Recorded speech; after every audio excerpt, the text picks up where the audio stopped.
Alright guys, I am going to finally paint this rifle. So I got everything that I needed. I changed out the stock on it. I did have the one that had the lock on it, you know.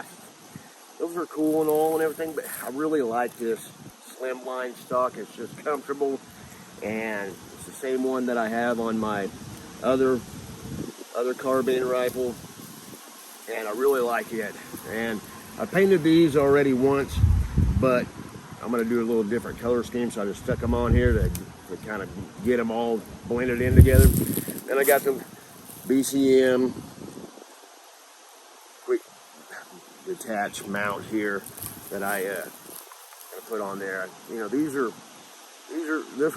works good, you know, but I kind of like it up here a little bit. But also, these are steel. I don't like the aluminum into the steel into the aluminum. I like steel on steel. It's a lot tougher and all that. So anyway, we're gonna paint this, and this is that Midwest Industries upper, and of course the Palmetto State Armory lower, the stealth lower. So kind of like my other rifle, it's gonna be a little bit different paint scheme. We're also gonna use the Primary Arms Stencil on part of it. So yeah, let's do it. All right, here we go.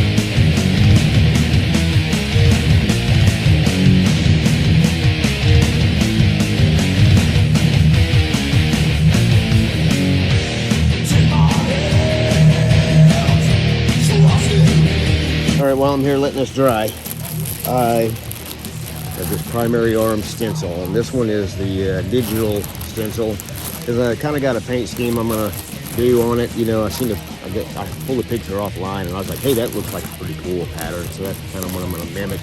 So I'm using this, and these are silicone, and they're reusable, and Primary Arms has got several different patterns. I'm going to get one more of them at least. They've got this digital, and then they've got a tiger stripe pattern, which is kind of an ATAX IX also, because I've seen a lot of guys using that stencil for making ATAX IX patterns.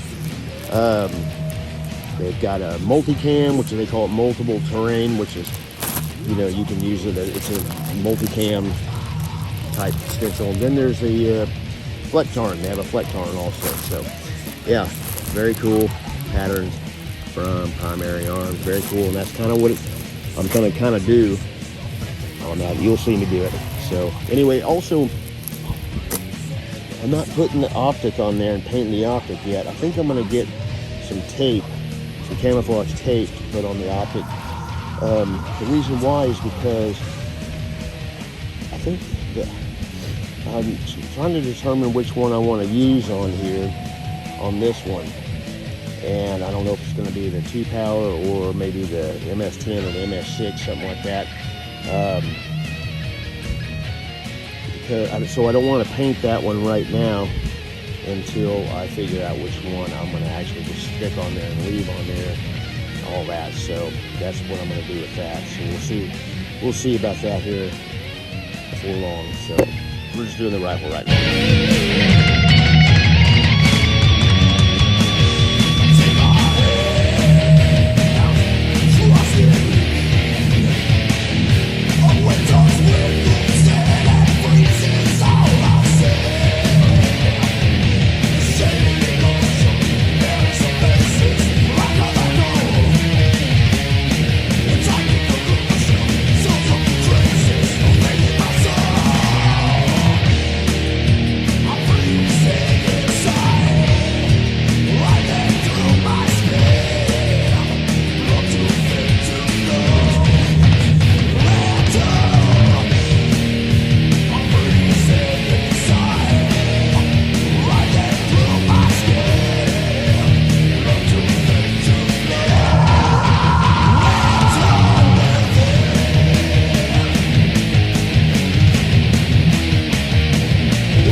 All right, guys, there it is.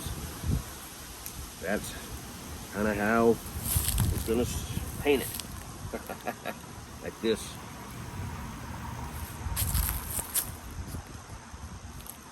Blends in pretty well.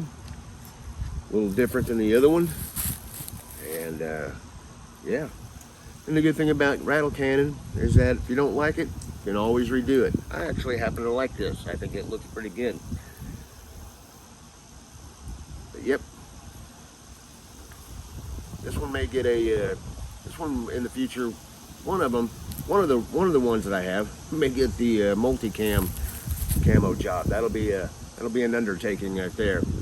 But very cool indeed though. But yeah, those Primary Arms stencils are very cool. They're not very expensive, so all that. So that should do pretty good on there. So yeah, I didn't paint the optic like I said because I'm going to decide which one I'm going to put on here, and kind of just one that I'm going to leave on here, and then that one will get the paint job for this. So because this one is a little bit different than, you know, pattern than my other one that I had. The other one's a little more tan, a lot more tan on it. Anyway, very, very similar, but still very cool. Anyway, that's it. There's the other side. Kind of the top and the bottom of it and everything. But that's gonna be it. Anyway, keep it heavy.